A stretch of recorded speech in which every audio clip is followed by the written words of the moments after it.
Salut, je suis Eman Kakpo et bonjour à vous. C'est un plaisir pour moi de vous retrouver pour ce nouveau numéro de notre podcast de CEO Challenge. Je suis très heureux de pouvoir partager chaque matin avec vous des insights, des orientations, un peu d'expérience parfois, de la réflexion pour pouvoir identifier et relever chaque jour vos défis en tant que dirigeant dans le CEO Challenge.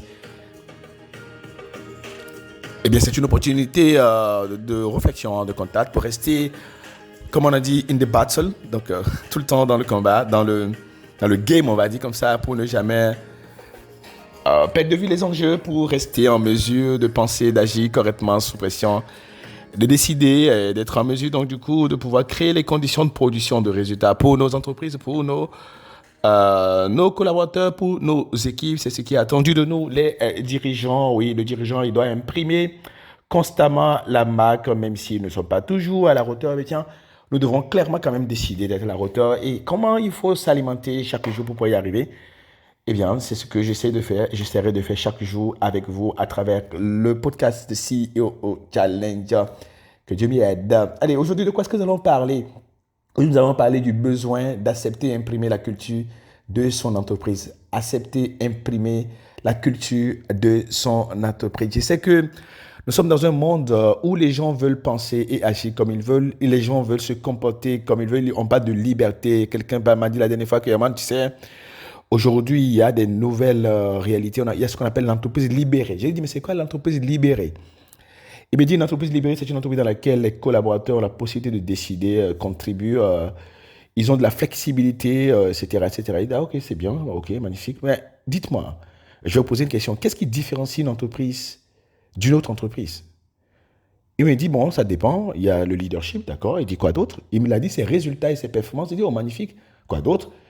Il m'a dit son positionnement. Il dit, d'accord, ok, super. Est-ce qu'il existe deux entreprises qui ont le même positionnement, qui ont le même leadership modèle, qui ont la même culture? Il m'a dit non.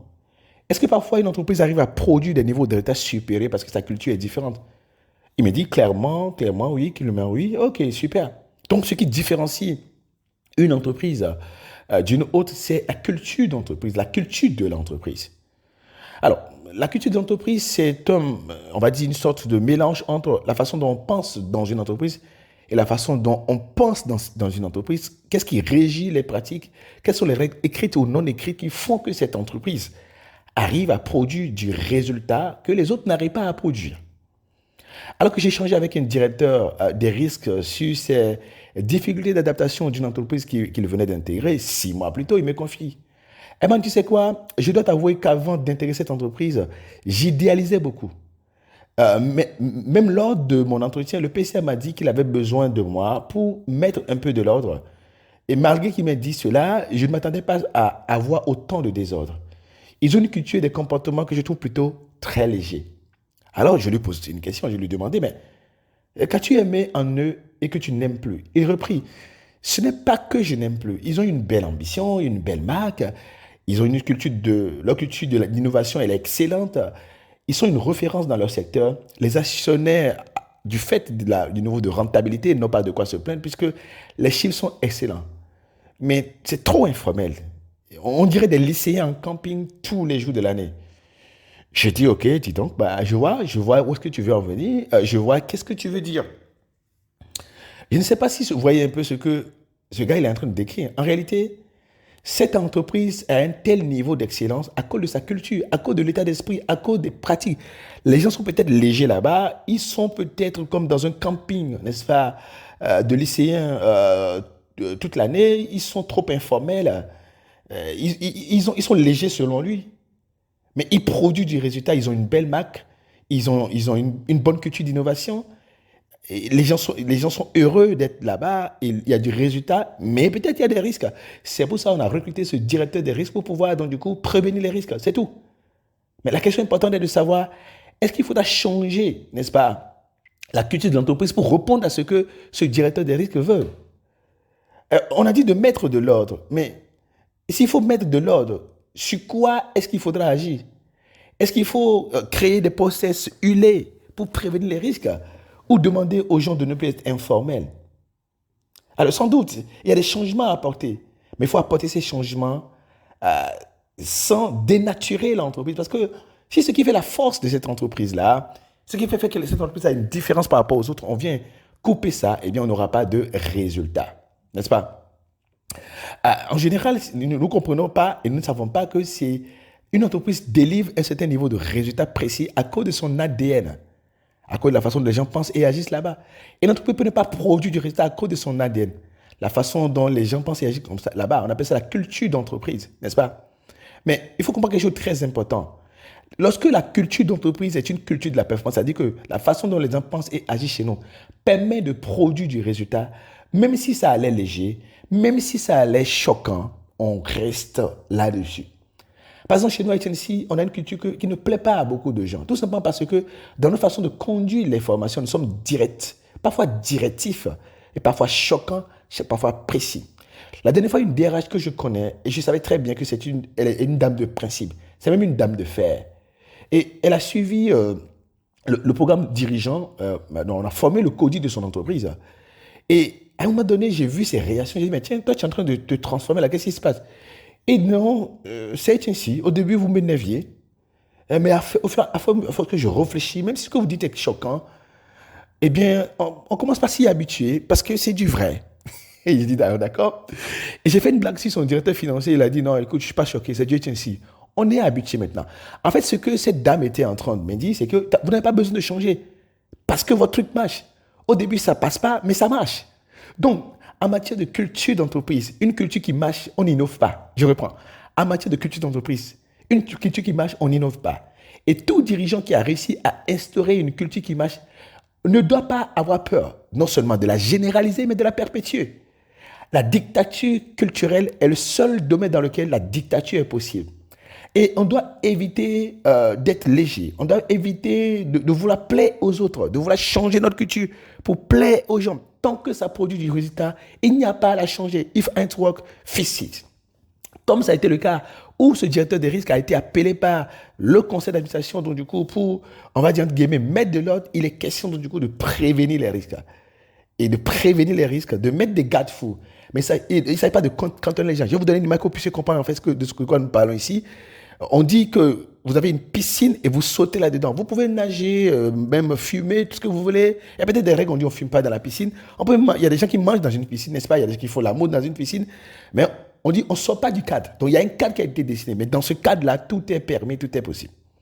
Donc il faut que le dirigeant, une fois qu'il a réussi à identifier des mots de pensée, des pratiques, des façons de faire, un leadership modèle, une façon de collaborer, de corréler, une liberté ou peut-être des restrictions qui sont données aux gens et que ça produit du résultat, il doit rester ferme là-dessus et il doit éviter les peurs suivantes. Première peur qu'il doit éviter, la peur d'être directif. Vous savez, lorsque on appelle un dirigeant, on aimerait qu'il nous dise quelle est la direction à suivre. On attend d'un dirigeant qu'il définisse le schéma culturel. Comment les gens doivent penser et agir pour avoir des résultats précis. Et en la matière, il doit être très directif. Il n'y a pas de démocratie possible en la matière. Le dirigeant qui veut instaurer une culture de la performance et qui a réussi à trouver des façons de faire qui produisent du résultat, eh bien, il ne doit pas avoir la peur d'être trop sectaire. Votre différence fera votre différence. Vous êtes ce que vous êtes et c'est ça qui vous permet de réussir. Comme on dit en anglais, why we do what we do, why we are who we are. Pourquoi nous arrivons à faire ce que nous faisons et pourquoi nous sommes ce que nous sommes. Nous sommes ce que nous sommes parce que nous pensons d'une manière donnée. Et il faut l'assumer. Et c'est notre différence. Et donc, si votre culture fait la différence, si un aspect donné fait la différence et vous permet de produire du résultat, c'est vous. Ça fait partie de votre ADN. Il faut l'intégrer. C'est vous. Et c'est ce qui vous différencie des autres. Il n'y a pas à avoir peur d'être trop sectaire, ni de vouloir faire les choses pour faire plaisir aux autres.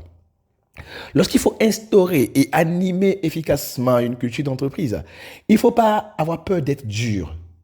C'est votre identité, c'est votre identité. C'est ça qui fait la différence entre vous et les autres. Et donc, si ça produit du résultat, vous n'avez pas à l'assouplir pour les gens. La quatrième peur à éviter lorsqu'on doit développer et instaurer une culture d'entreprise, c'est la peur d'être tranché. Une identité est forcément tranchante. Donc, vous ne devez pas avoir peur eh bien, de faire deux poids et deux mesures. Vous ne pouvez pas faire deux poids et deux mesures en la matière. Vous êtes tranchant, on a dit ça, c'est comme ça. Nous sommes comme ça. Nous avons dit que, eh bien, on ne crie pas sur les collaborateurs. Nous avons dit qu'on ne fait pas de licenciement abusif. Nous avons dit qu'on donne jusqu'à 3 chances à un collaborateur avant de le virer. N'est-ce pas? Et donc, du coup, ça fait partie de notre identité. Donc, il faut être tranchant là-dessus, être précis là-dessus. Il ne faut pas jouer avec ça. Parce qu'à partir du moment où vous ne commencez pas à jouer, vous cultivez autre chose. Rappelez-vous quelque chose de très important. La culture d'entreprise, c'est le résultat d'un mode de pensée, d'action qui a été répété, cultivé, qui fait partie, ce qui fait que nous, on s'en sort et qui fait que nous faisons la différence. Quand on a une culture d'entreprise, il faut avoir la peur de brusquer.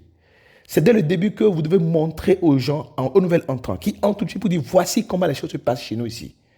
Et quand vous le faites ainsi, vous tuez en eux toute velléité de captement de votre mode de pensée et d'action.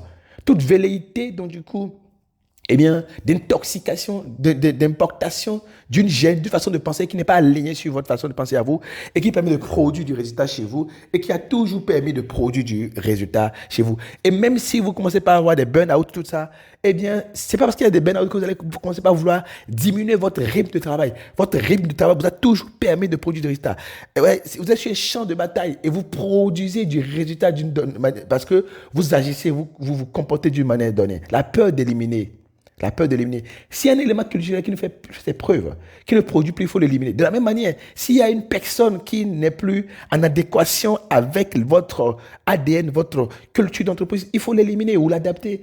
Il ne faut pas être laxiste là-dessus. Mais de la même manière, s'il y a des aspects de votre culture qui deviennent désuètes, qui ne produisent plus du résultat, il faut les adapter et les éliminer.